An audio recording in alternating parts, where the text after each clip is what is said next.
Hey everyone, welcome to Conversations and Encores with Kinetic musicians. My name is Natalie Lynn Douglas, and I am the founder and artistic director of Kinetic. I am also your host today for this show, and I'm really glad that you've joined us. Wherever you are in the world, whether it's in Houston, like where I am, or maybe you're on the West Coast or East Coast, or maybe you're even abroad. In any case, we're really glad that you've decided to spend this hour with us. This is our first ever live streamed event. We have live streams and concerts in the past, but this is our first event that is specifically designed for live streaming. So we are live right now. It's also special because it serves in place of what would have been our season finale concert. Many of you know that we had a really fun program for you guys that would have been performed earlier this May, but of course it had to be cancelled like so many other music events around the world and in Houston. But we still wanted to do something special to sort of close off this season, this Kinetic season. We've been celebrating pretty much all season our 5th anniversary, Kinetic's 5th anniversary, 5 years of really incredible music making with amazing colleagues. It's a real milestone for us. You know, when we were planning to launch an ensemble back in 2014, sort of sowing the seeds for what would become Kinetic, we never imagined everything that we would have accomplished. We're so honored to have done so much in these last 5 years. We've worked with some incredible composers, and just earlier this season we worked with Noble Motion Dance and Musica, and even earlier than that we were at the Houston Contemporary Craft Museum. Those collaborations have been really fun, and we've also done some really great residencies at institutions as well. And so today is kind of a celebration of all of those things. We're going to be taking you back to some of our favorite performances over the last 5 years, starting from our very first concert. If any of you were there, it was a really special one. So we'll revisit that one, which was in 2015. And we'll also watch some more recent concerts that we did at Match in Midtown, Houston. If you have any comments or questions for us during this time, please feel free to write you and know where you are in the world and what things you're thinking.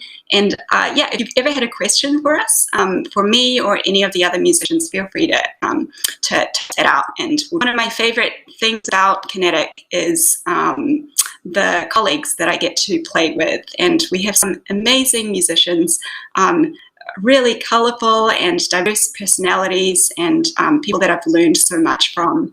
And so I'm going to be chatting with 5 other Kinetic musicians during this hour, and also one of our guest composers, Dan Temkin, who'll be joining us later. But we're going to start off with one of our founding musicians from Kinetic. So joining me now, I'd like to introduce Charles Paul. Chuck is joining us from Baltimore, I think. Chuck is our bassist, and you've seen him in lots of concerts, I'm sure. Then we have Patricia Ryan, one of our cellists. Hey, Patricia. She's joining us from the Twin Cities in Minneapolis. And then we've got Giancarlo Latta joining us from Ann Arbor, Michigan. Hey, GC. So as you can see, we're kind of spread across a lot of places right now.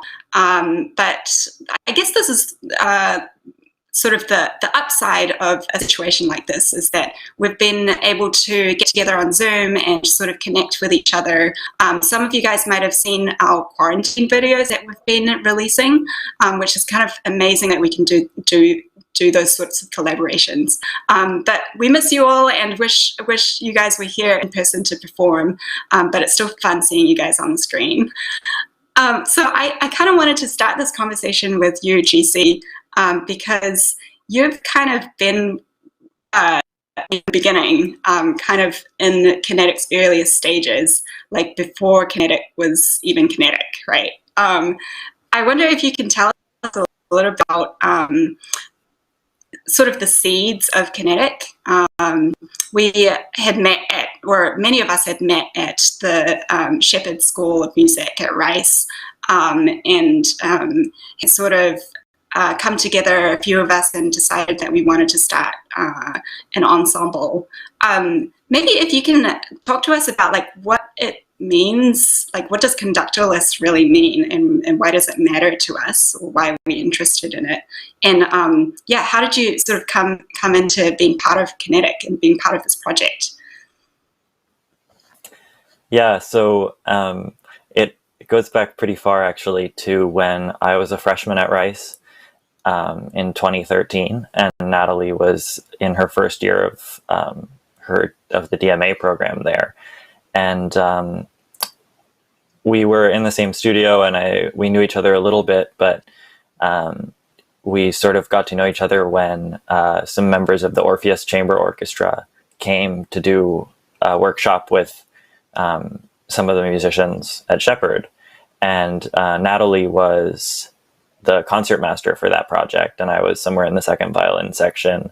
And I remember one day knocking on her practice room door and saying, "Hey, like, I'm really into this conductorless thing. Like, it seems like you are too." And being really nervous, of course, because she was like older and intimidating. No, she wasn't. But and we got to talking, and we realized that we had both started conductorless ensembles in our high schools. And so we both had a sort of background with this strange format of conductorless string orchestra, which the best way to describe it, as anybody who has probably been to a Kinetic concert has seen, is that it's just like chamber music on a larger scale. So it's not quite as big as maybe a traditional orchestra, but it's also not a string quartet. And so it exists in this middle ground where you get sort of the sonic possibilities of a large string section, but also the collaborative possibilities of chamber music. And I think we were both drawn to that, and we sort of got to talking and became friends. And then for one of Natalie's chamber music recitals, she basically put together a conductorless orchestra, which I think was probably pushing the limits of what the school would allow a chamber music recital to be. But that was sort of the prototype for Kinetic. And from there, there came Kinetic. And we're here today, yeah. Yeah, I like the word that you used, prototype, because I definitely feel like it was kind of like an experiment. Like, let's just see how this works and see if see what happens, kind of thing. And I have to say, you'd probably agree that we've grown a lot since then, right? As collaborative musicians. I think in the beginning we weren't quite sure, how is this democratic kind of situation actually going to work? And one interesting thing about being in Kinetic all of these years is learning how to be efficient in rehearsals and things like that, while still making sure everyone has a voice in the ensemble, and that sort of thing. And I kind of remembered a little trip we took to New York. I don't know how many, maybe this was 3 years ago, but there was sort of an idea to visit other conductorless. You know, we knew we were the only one in Houston, or maybe even Texas, that were doing this exclusively.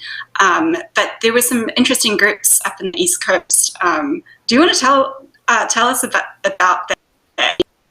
What that was about? Yeah, so I think it was after, maybe after the second season or third season of Kinetic, and we were still, I mean, I still think we're learning, and I think there's always a process of sort of, you know, figuring things out. But at that point, we were still very much figuring things out, and Natalie and I went to New York and sat in on a few days of rehearsals with the East Coast Chamber Orchestra, which was another sort of model for us in that they're a group that, you know, none of them are doing East Coast Chamber Orchestra as their main gig. And similarly in Kinetic, you know, it's made up of a lot of musicians who sort of are working on a lot of different projects, and we come together with sort of the benefit of having all of those different projects, and then we can each bring something different to Kinetic, which I think is really valuable. But yeah, we just sort of got to hang out with the musicians and talk to them about their process and listen to them rehearse Britain, which is one of both mine and Natalie's favorite composers. And it was just, we ate ramen and, you know, hung out. It was a fun little sort of research trip that we took. Yeah, it definitely was fun, and it's interesting to see different ensembles and their approach to rehearsing, and I feel like we've definitely come up with our own sort of process of rehearsing together as a conductorless group. So I want to go to Patty, because Patty, you came into Kinetic right when we were sort of about to start our first project, our first real concert. And if I recall, you were in the Bay Area, is that right? And I know your interest has always been chamber music. And I think that's kind of like a common thread, right, with everyone in Kinetic. So do you want to tell us about sort of your, I guess, chamber music interests, and maybe your experience with joining Kinetic and that very first concert at the church? Yeah. So yeah, as Natalie was saying, I just finished up the artistic certificate in chamber music performance at San Francisco Conservatory of Music, where I was a new student at Rice University studying with Norman Fisher, who's one of the great pedagogues of chamber music and cello. And I think, Natalie, you approached me just to say, hey, after we were doing one orchestra rehearsal or something, I think you noticed how much I was moving in the ensemble, and you thought maybe I would be a good fit. And I was like, sure, yeah, I want to meet any kind of people who are interested in chamber music, because those were the people that I was sort of with in San Francisco. And I just remember walking in the first rehearsal, how sort of everyone kind of knew each other. I maybe knew one or two people before, but I just instantly felt this kind of energy and this buzz around. Some of it was a little bit sort of uncertain of how are we really going to make this work? How is this going to work? And also, again, sort of figuring out the dynamics of the group. As you know, in any chamber music setting, there's tons of personalities and different viewpoints that it's sometimes challenging to find a middle ground. But what I've found throughout my time in Kinetic is that we are always able to find that. And even if we don't agree on something one day, we will revisit it another day, and somehow it will click then. It doesn't always have to happen at the very, at that one moment. So yeah, from there, basically then I was just hooked. I was like, I want, and whenever Kinetic kept coming up throughout the school season, it was something I always looked forward to because I just wanted to be part of that environment. I think that level of sort of experimentation was really exciting because it's not really something that you get to do very often in the orchestral format, right? Right. So sort of experimenting and trying out wild ideas and then sort of realizing that, oh, actually one of these is going to work. Let's roll with it. That's sort of exciting. So we, go ahead. Oh, I was just saying, like, it's fun. I think from my perspective, primarily coming from sort of a string quartet experience, a lot of the things that might work well in a string quartet might not necessarily translate to a bigger ensemble, and then vice versa. Some things that are, there's more possibilities with this sort of ensemble of just 16 musicians who we share the same family of instruments together. So that was something that I've also had to, we've toyed back and forth between how orchestral is Kinetic, how chamber music is, which is what Giancarlo was also just mentioning too. Mm-hmm. Yeah, and the fun of that is that we get to do repertoire that is both orchestral and music, so like paring down and doing trios and quartets and stuff like that. Yeah. So I'm going to go to Chuck as we start talking about this first piece we're going to play. I think many of us sort of back to that first concert, and it's just like such a special memory, not just because it was the first concert, but it was also kind of bizarre, right? So the first piece that we played was this piece by Vaughan Williams with two orchestras. And as we were looking for a place to perform, First Evangelical Lutheran Church sort of opened up their sanctuary and let us play. And it's this beautiful space with high vaulted ceilings. And Chuck, you were in the second orchestra. Tell us about how we sort of figured out how that was good orchestras on the stage. Well, it like many things with Kinetic happened very naturally and right down to the wire. When we got to the church, I'll never forget it because we were trying to figure out how to fit everybody, within this one place. We thought about putting the second orchestra further back in the church, towards the altar, and that didn't really seem to be working. And then somebody had this idea, why don't we just put the second orchestra at the other end of the church in the back? And for me, it's funny, we're talking about the origins of how we came to the ensemble. My experience was the polar opposite of Patty's, where I had never really played a lot of chamber music before I came to Kinetic. As a bass player, we don't have a lot of repertoire for it, we don't have a lot of opportunity for it. So my first concert with Kinetic was not only one of my first major chamber music experiences, we also managed to turn it into the ultimate chamber music experience, where it's two separate groups spaced across an entire building. It was wild, but I think, as you'll see in the video, the magic being up in that balcony was the first time the second orchestra plays alone. Everybody in the church all turned their heads and wondered where it was coming from. It was really insane. And I think it right off the bat kind of cemented to all of us who had joined the ensemble, we got something here. We have something that's different and unique, and who else would have the steel, and the guts to do something like that? It really just happened. And even though it was a challenging thing, I think what we did was we didn't acknowledge how difficult it was to do. We just kind of did it, and it happened, and it was great.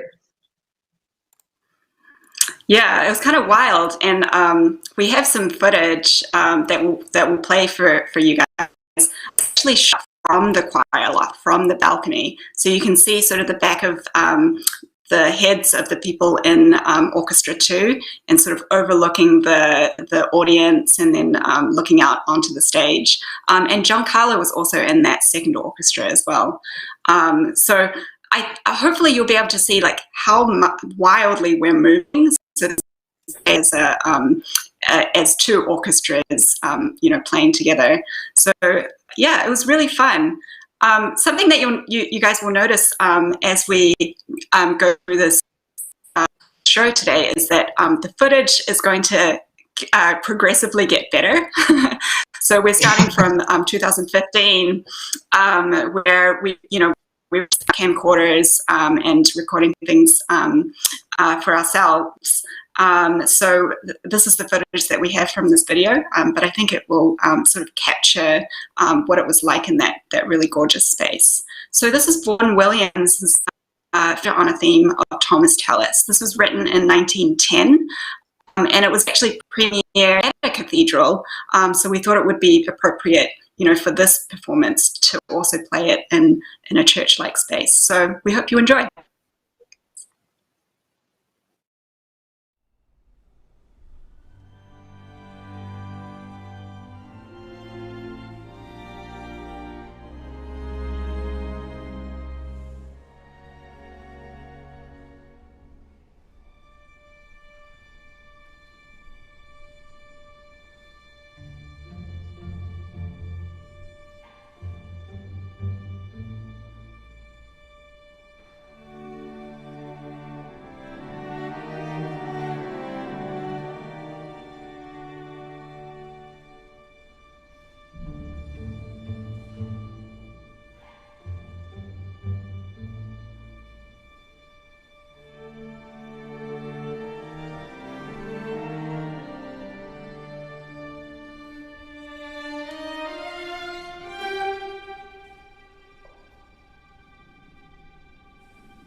That was Seizure on a Theme of Ptolemy's Talus by Vaughan Williams. And that was the first performance that Kinetic ever did back in 2015, our first season. Just a really special concert in such a special space, memory that I will always cherish. So we have a rotation of musicians on the live stream. Chuck will be back later on in the show, but we have joining us now Sam, who's also in Houston. Hey, Sam. Hey, thanks for having me. So Sam, you've been such a integral part of the ensemble.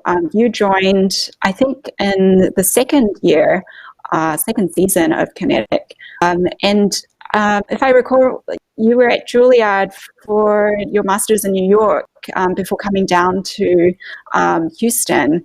What was your experience sort of jumping into Kinetic, and how has your experience been since then? I know you've done a lot of leadership in the last few years, but yeah, tell us about your experience. Sure. I think first, I didn't know much about Kinetic from the start. I was new to Houston. I didn't know much about the Houston music scene.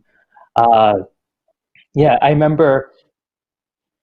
Yeah, it was after a Rice Orchestra rehearsal when Patty pulled me aside afterwards and asked me, "Oh, hey, I'm in this ensemble called Kinetic, and you want to join?"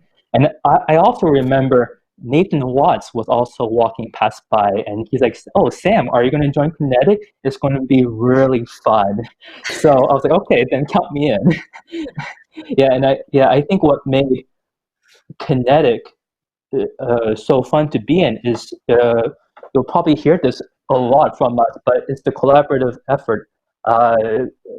Not feeling as though you're just a passive member of an orchestra, that you're actually an integral part of the ensemble. I think that's quite a valuable part of the Kinetic experience. Mm-hmm. Yeah, I hope Nathan and Patty didn't oversell it for you. It's really been so fun having you. The next piece that we're going to be showing on here in a bit is Bartok's Divertimento for strings. And I remember that was sort of on people's list. We ended up playing it at the beginning of our third season. But tell us about this piece, because I know you kind of have a special connection to Bartok and his musical language.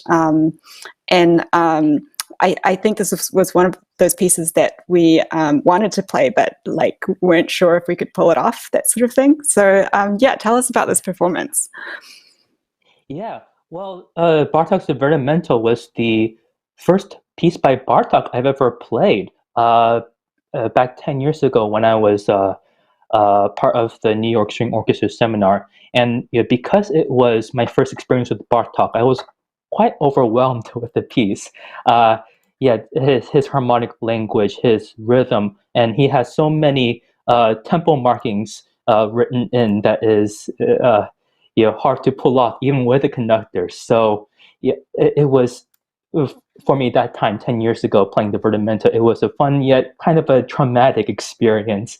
But ever since then I've grown to really love Bartok, and by the time that we played Bartok for Kinetic, for me, I was in the back of my head, I was like, wow, to do all these tempo markings and knowing when to come in and how we all fit together, how to do this even without a conductor. But we pulled it off, and we pulled it off very well. And I was very, very happy about that. And I was, after that performance, I was thinking, wow, if we could do this, we can pretty much do anything with our ensemble. I think that's the funny thing about the Kinetic performances is that the harder, the more difficult it is, the more satisfying the result is. So we usually come away from a performance feeling, wow, that was amazing. We worked so hard and we were able to accomplish this. That was awesome. Patty, I think you also probably resonate a lot with Bartok. The string quartets, you've played a number of them, and actually we played one of the string quartets along with Sam earlier in the Kinetic season. Do you want to tell us a little bit about Bartok and his writing for chamber music? Maybe if there's any similarities with his string quartets with the Divertimento. So similar to what Sam was saying, I mean, a lot of Bartok is based in folk music, or most of it is based in folk music, and he creates his language based on those scales and harmonies. And so with the string quartets, it's even more, not to get too pedagogical about it, but there's a whole arc to it, but he really kind of finds his voice there, and then you can see how that translates to other of his works, not just the Divertimento, but also, the Concerto for Orchestra and that sort of thing. So, I mean, I think if one is going into chamber music, one must love Bartok because it's just such a staple in our repertoire. Right. I want to get to one question that came up. Jabat, hey Jabat, who was one of our violists, he asks, after these 5 years, what have you learned and what would you have done differently? Anybody want to take that question? I think maybe for me, I'll start off by saying, maybe it's better not to think about what we regret, but I think that after every concert or every project, we seem to learn something and we get to improve on it the next time. Patty, would you kind of agree with that?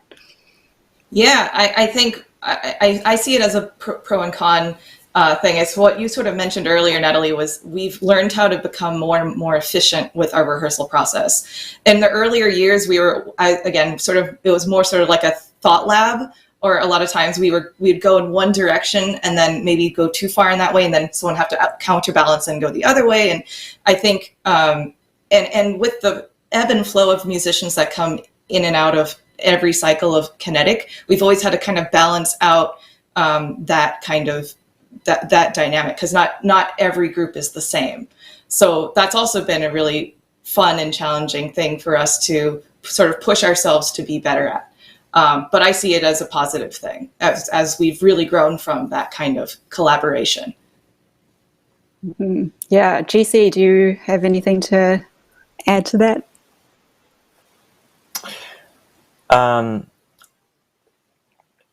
Yeah, I think that's all really true. And I think the other aspect of that that's been interesting is that I think we've been pretty consistent about checking in really often about what we're learning and what changes might be made for the better.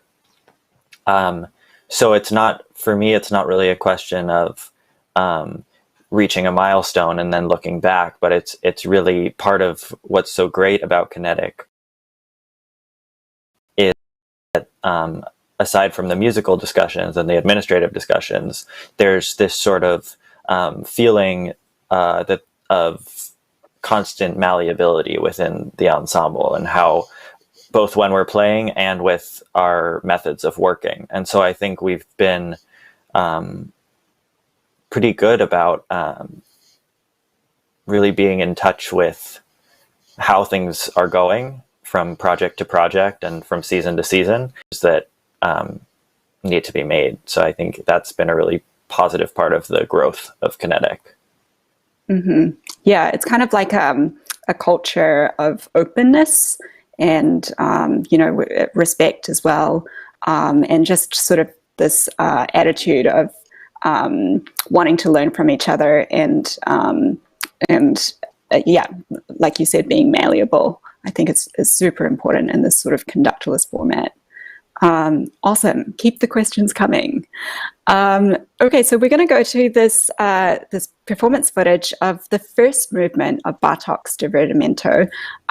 This is also one that we filmed ourselves. We'll be in the match for this concert. But maybe if I can add about Bartok's musical language, I think something that really suits Kinetic is kind of the crispness of rhythms and articulation.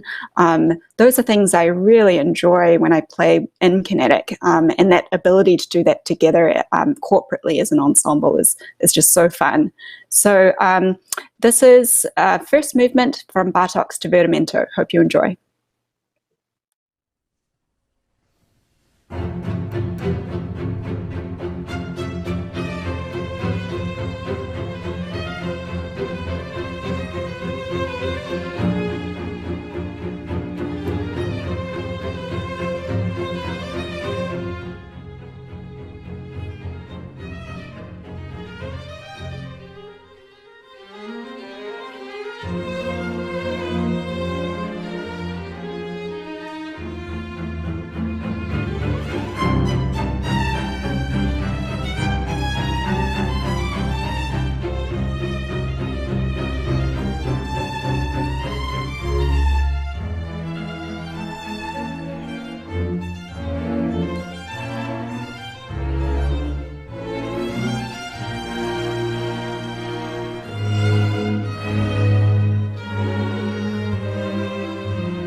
That was the first movement from Bartok's Divertimento for strings, one of our favorite performances.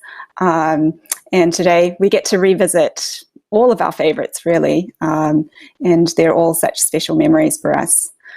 So we have joining us now one more musician from Kinetic, another founding musician, Sergey Yep, joining us from Houston. Hey, Sergey. Hi. And I thought I'd get to a few more questions that have been asked. Thanks for submitting those. So let's see. Bingy asks, with the ensemble being conductorless, how many musicians would you say spend time in the score in addition to their parts? That's a really great question, especially because in a traditional orchestra, only the conductor has the score, and everyone else is only reading what they're playing. So maybe Siggy, if you can talk about like the importance of scores and rehearsals, and in general how that works. Sure. Yeah, that's a great question. I have to sort of laugh and poke fun at Patty in a very loving way, because if you look at her parts, she actually has basically the score notated into her part. So with the advent of using tablets now, we can read from the score, but she just does so much score study on her own and puts it in there. I'm a nerd. But no, it's great. And I think it's a true testament to how much we have to know not only our own parts, but what everyone else has. Another person that I think of when we talk about score study or knowing the score is Giancarlo. He would make fun of saying like, oh, let's do some oral score study right here, and we would talk about what we have. So a lot of the putting together of each piece is really knowing the score and figuring out how things line up. And the more you know, the easier it is. And oftentimes, even before we pick up our instruments, we're doing score study, and it just makes it that much easier. And so we can reference when ideas return, or when certain instruments have the theme and principal voices, so we know what needs to be heard. A lot goes into it even before picking up the instruments and meeting. Mm-hmm. Yeah, for sure. And then let's go to another question, which was about the Bartok. Maybe Sam, you can answer this one. But Jabat asked, why was this particular standing/seating configuration used for this piece? And I assume he's talking about the firsts and the seconds sort of being opposite one another. Yeah, actually, I don't recall if we made this decision specifically for Bartok, but I remember the other piece in the program. It was a Radovara piece about fiddlers, was it? So for that piece, we definitely needed the first and second violins opposite of each other in order to make that piece work. So I think, from what I recall, I think we just liked that enough just to stay put. Mm-hmm. Yeah, and I sort of think of Bartok's other piece, music for strings, cellist, and percussion. I recall also has like specificities with where musicians are standing. So good question. I'm not sure if we satisfied your curiosity, Jabat, on that one. Then Tommy asks a good question, and I think this might segue a little bit into the next piece that we're going to play, which is the second movement from Michael Dougherty's Fallingwater, because the beginning starts with this sort of unison thing. But anyway, the question is, are there any warm-ups or forms of notation that you guys as a conductorless ensemble have invented or developed? And when I read that, the very first thing that came to mind is this thing that we call live, breathe, die, which sounds really dire. But maybe, Patty, you can sort of explain what that whole situation is. Sure, yeah. So it's sort of a variation off of the Cavani string quartet live, breathe, die exercise, except we just utilize it to our entire ensemble, which basically at almost every beginning of our rehearsal, we sit down together and we decide on a major a scale to play. And Natalie will just popcorn between musicians of who leads. So maybe she'll say, Patty, can you lead a G major scale? So I'll start playing and I'll do every kind of thing to maybe kind of try to make the ensemble unhinge from one another. But it's their job to sort of be with me. And this exercise is really good, not just for sort of spatial awareness in the group, but also making sure that we're really listening to the highest level. And I think that it translates into our performances. And before I sign off, I just want to say, just watching all this footage is making me really nostalgic to playing with Kinetic. And I really hope that we're able to do so really soon in the future. But yeah, I hope so too. Thank you, Patty, for joining us. Patty's going to log off after this next video, I think. But yeah, absolutely right. We're sort of learning to follow and lead, and I have to say there are sometimes some trolls in the ensemble that are trying to really trick you, but it's all fun and games, and it really helps sharpen our senses, I think, and prepares us to play together. Okay, we'll save some of the other questions for later, but thanks for all of these great questions. So the next piece that we're going to play is by Michael Dougherty. And one thing that we do occasionally is play some pieces that feature a soloist. And sometimes that soloist is somebody in the ensemble. And so for this piece, Sam was our soloist. So I want to ask Sam about this piece, and maybe what your experience was playing as a soloist as opposed to in the ensemble, and what that rehearsal dynamic was like between you and us, as opposed to maybe a more traditional sort of conducted orchestra setting. Sure. So yeah, a little bit about this piece. This piece was written, with Frank Lloyd Wright's some of his architecture in mind. So and Fallingwater was one of them, and the composer also had a violinist in mind, Nadia Zelena Sonnenberg, to premiere this piece. And just in preparation for this role, I was listening to her recording of the Fallingwater, and yeah, it was clear how this piece was created for her, someone with a really feisty, big personality. So I, knowing that really helped inform me of how to approach the piece. In regards to being a soloist with this ensemble conductor list, I'd say it's a different kind of work as opposed to playing solo with an orchestra with a conductor, in that, if you were playing a piece with a conductor, you wouldn't be as responsible for the score of what that's for the conductor to be kind of a liaison between you and the ensemble. But the in our case, at least, it's still a collaboration. Even though I'm soloist, I should still know how, even more so, how my part fits in with the others. So it can work out as a collaboration. Mm-hmm. Yeah, mm-hmm. And this was a really fun one. I feel like there are sort of hints of even jazz here and there. But yeah, like I mentioned, the beginning and also the end of this movement that we're going to play starts with this sort of unison thing. So it's almost as if you're leading the orchestra, just as if you're in the ensemble. And then after that, it sort of breaks out. You sort of break out into your more clear soloist role. So yeah, it was just a lot of fun. So let's go ahead and play this movement. It's the second movement. And if you guys are curious to hear the whole thing, the whole recording is on YouTube. It's 4 movements in total, and it's just a fantastic piece. So this is the second movement of Michael Dougherty's Fallingwater.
That was the second from Michael Dougherty's violin concerto, Fallingwater, with our amazing soloist and kinetic musician, Sam Park. One of Kinetic's programming missions is to showcase newly composed music. The piece that you just heard was written in 2013, so it's relatively recent. But we also love working with composers to bring new pieces to life. One of the composers we worked with was Dan Temkin. Dan has joined us here from his home in Pennsylvania. So, hey Dan, thanks for joining us. Hey Natalie, great to see you guys. We worked with Dan last season, beginning of last season, I think. And we sort of met through a number of connections in the music world. But at that time, I believe you were in California. And Dan was kind enough to arrange one of his existing pieces called Ocean's Call for string quartet into a string orchestra piece for Kinetic. So I wonder, Dan, if you can tell us a little bit about your piece, Ocean's Call, and kind of what it was like to transform it, I guess, from string quartet into a piece that would suit the full size of Kinetic? Yeah, so I was inspired to write Ocean's Call, like Natalie said, when I was living in California. You visit the central coastline there, and the landscape is so beautiful. There's just this incredible rugged beauty to it, and the Pacific Ocean has this sort of aura and mystery. If you're at a place like Big Sur, you're on the top of the cliff sides, and the ocean is hundreds and hundreds of feet down below, and you see the waves crashing against the rocks. It's just an incredible place. There's sort of a visceral feeling when you're immersed in the geography. And I was really inspired. I wanted to write music about it. So I wrote a string quartet called Ocean's Call. And then after I was lucky enough to be put in touch with Natalie and learning more about what Kinetic was doing and the fact that they were championing the music of living composers on every concert, I just thought, this is the kind of group I want to work with. It's so exciting what they're doing, mixing chamber music and a larger string orchestra sound and all of that. So we talked about a lot of different projects, but we ended up settling on an idea of curating a program of pieces based around water. And that was so interesting and cool for me to be a part of that. So Kinetic played a really cool piece called Sea Sketches by Grace Williams, which was written about like the Welsh oceanside in Wales. And I wrote Ocean's Call, and the piece we just heard Sam play, Fallingwater by Michael Dougherty, was inspired by the Frank Lloyd Wright architecture, which involves like a cantilevers and a waterfall on a property that he designed in Pennsylvania. So Ocean's Call was like a really cool part of that program for me. I just thought it was really amazing to have these different pieces, all influenced by water. When I had written the string quartet version, I was thinking about the physical landscape I mentioned. And the movement we're going to hear today is called Hanging Cliffs, Rising Mist. So I was thinking about the ocean way down below and then the cliffs that hang way above. So in the string quartet, I used the cellist as a soloist. And he's always playing in this beautiful low singing register. And that was kind of like the rocks grounded down below for me. And then I used the violins and the viola playing these very high, light, gentle, airy harmonics. It's a technique that you hear right at the beginning of the piece. And they were supposed to represent the fog and the mist above. And when we translated that into a full string orchestra size for Kinetic, I felt that the sense of physical distance was even more apparent in the ensemble. It was something that was really exciting because you now had a whole section of violins and violas who could represent the fog and the mist hovering all around the stage physically. And you still have that lone, beautiful singing cello down below. So that was pretty cool. Yeah, it's interesting. It's sort of you expand the possibilities for ensemble texture and stuff like that. And what I really liked about it was that somehow you still retained like the intimacy of the string quartet with some of those solo voices coming out. And then you added to that, like you said, sort of the string section. So that was really fun to put that together and to discover it. Yeah, we've worked with a number of composers, and it's always such a delight to do that. So I wanted to ask Siggy, because I know, Siggy, you work with composers pretty often and play new music with both with Kinetic and other ensembles. So what's that like to actually be in the same room with a composer as you're rehearsing? Because I imagine that a lot of people think of us classical musicians playing music of people that died a long time ago, you know. But here we are in the same virtual room with Dan and other, you know, there are a number of other composers we've worked with, and it's always a lot of fun. So tell us about that process a little bit. Yeah, sometimes it's certainly terrifying to have, you know, the person that wrote this piece that you're working on and about to perform there. And there's maybe that sense of pressure, but in a lot of ways it's great because it really, you know, it bridges the collaboration process where you have the opportunity as you're working it up and learning the piece, where you can have a discussion about certain things, ask some questions. Oh, is this what you were intending? There's this notation here. And oftentimes, when I've worked with composers, they'll ask, is this playable?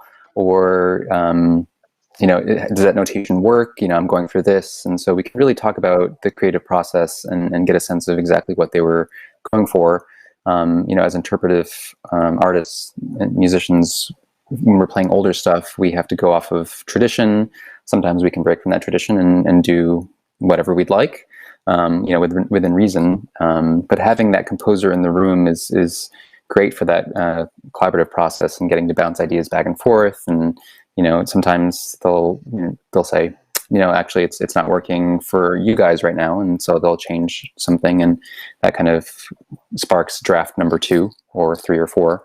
And so in that process, some composers have said, when I wrote this for so and so, this is what they were thinking when they played that solo or that spot. Maybe run with it and make it your own. Mm-hmm. Yeah. And Chuck, I know you've also played a bunch of new music as well. So I want to ask you about that, working with composers. And then I also want to ask you about, just in general, like being a bassist in Kinetic. You often are playing principal in Kinetic. And just as I was sort of watching these videos, and you'll see in the one coming up is that you and the other bassist, you're always moving a lot, right? What's it like being a bassist in Kinetic, and like is it different at all in rehearsals?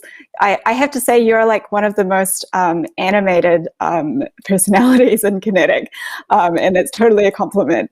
But yeah, tell us about it. Well, I think that I can actually answer a lot of that in a similar vein, talking about playing new music as a bass player, talking about playing bass in Kinetic, and talking about playing principal bass of Kinetic, because the thing about the double bass is that it's an instrument right now that's going through a very large renaissance. And has been, I guess, for the last couple decades, but the pedagogy involved of teaching the instrument, playing it, certainly the different schools of thought and writing for it has changed so much and is still continuously changing. So, for me as a contemporary double bass player, I really like the concept that the instrument is this really, really wide canvas, and playing it is such a large thing to do. Part of the reason that I feel like I am animated so much is because just, physically manipulating the instrument, requires a lot of moving around and a lot of attention to movement, space, and time. So playing with Kinetic is interesting in this way because me and the other bass players that I've got to perform with, like August Ramos and Mas Podgorny and Andrew Keller and Maggie Cox, like, all of us like this concept of forming the bottom of the ensemble. We are the absolute, the base, B-A-S-E, of the ensemble as well. So for us, everything that we do, we have a lot of stuff that's kind of built on top of it. And we need to be placing our music very crisply, very clearly in space and time, so people kind of understand how to build off of us, So I think that's, for me, that's one of my favorite parts about Kinetic is the actions that we take as this lowest common denominator of the ensemble. They need to be telegraphed and seen and stuff like that, just to make sure that we're reacting to what you do. What we do is so different in a lot of ways. The instrument is just so much larger, and tuned in fourths. I could go on. Yeah. We're lucky enough in Kinetic to have 2 basses. Like for a small string orchestra, usually you only get 1, but it's just so great to have two of you guys. And Yeah, for sure. And for Dan's piece, the bass is the extra instrument that wasn't in the original, right?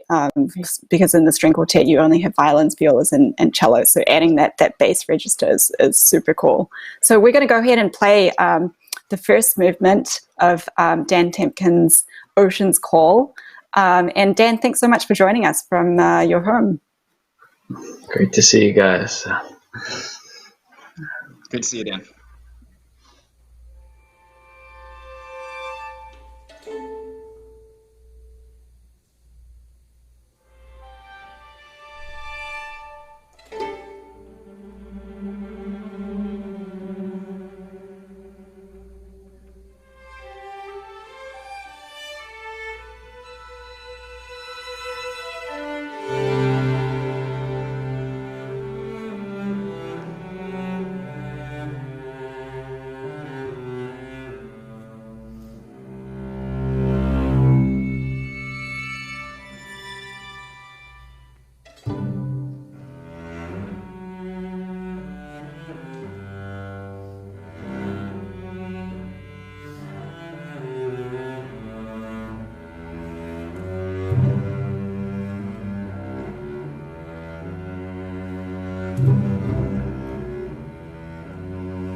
That was the first movement from Daniel Tent, Ocean's Call.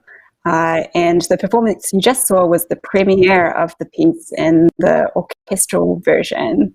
And just listening to the end, I'm reminded how expansive that piece is, and you really get the sense of the Pacific Ocean that the composer is wanting to portray there.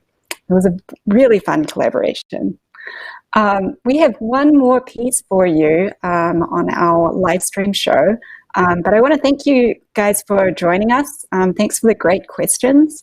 I want to get to one more question that was asked earlier from Candace, who asked, we really enjoyed your open rehearsals at Archway Gallery. Do you have plans to do more of them once we can be back together again? And the answer is we would love to do that. If you guys are not familiar, open rehearsals are super fun, something that we love doing, and it's a chance for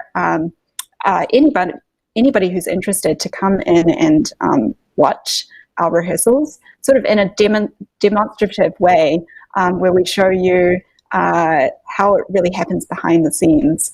And I think, Siggy, you've been a part of one or two of these.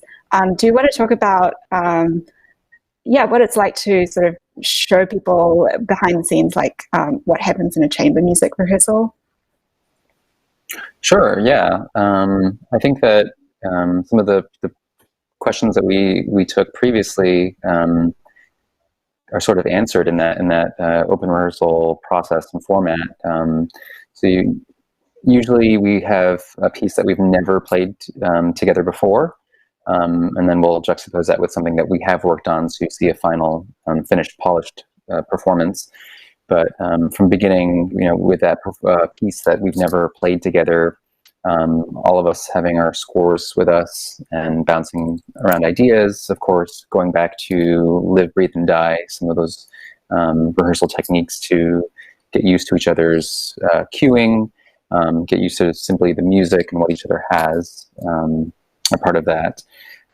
So it's sort of the incubator or the experimental lab in a public setting where you can watch us discuss things for the very first time often, and get acquainted with the piece and each other in that format, because maybe someone's flown in or someone's new, and we're getting to work with them in that format. Mm-hmm. Yeah, thanks for that. So as you've noticed, Giancarlo is back with us, and GC is in this, or in fact, all of us are in this final performance.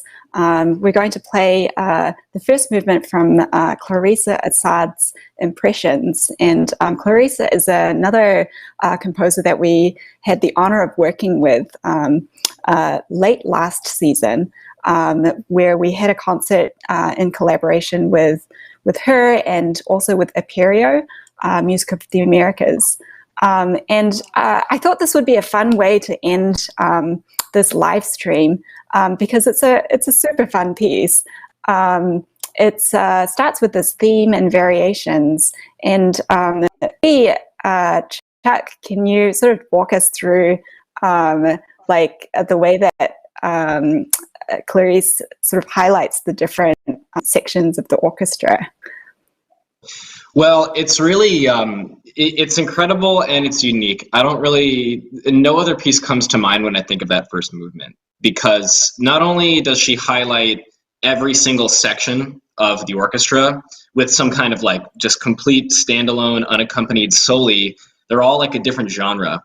The first violins play this really crisp and lively classical theme with actually, I think, a little bit of that of the Venezuelan flair in there as well. And then the celli, it's just plain and simple heavy metal. It's rock and roll. After the celli I actually have a bass solo, which is predominantly based in jazz. It's this really fiery, fast walking bass line, and then eventually it becomes. I pick my bow up, and I still have the scars to prove it. It's one of my favorite things I've yet played in Kinetic. It was unbelievable to work with her and get her just massive understanding of so many genres at once. And then after my solo, the second violins have this really beautiful lilting, kind of like a Pitts highlight. The violas have this really, really like deep and resonant solo that comes back to the initial theme from the theme and variations. The piece is incredible because she just has this uncanny way to fit so much music into this amount of time, and it doesn't feel rushed or bizarre. It really feels natural, the progression from instrument to instrument. I think that speaks just to her compositional talent, because whereas other composers would be trying to just jam all this in there, it feels so right. And I think we all left that piece feeling like we were like, yeah, I'm awesome. I did a great solo today. It was awesome. Yeah, for sure. And it was so much fun having her down and having her at rehearsals. And I think she had talked about how she had written this piece for the New Century Chamber Orchestra in California.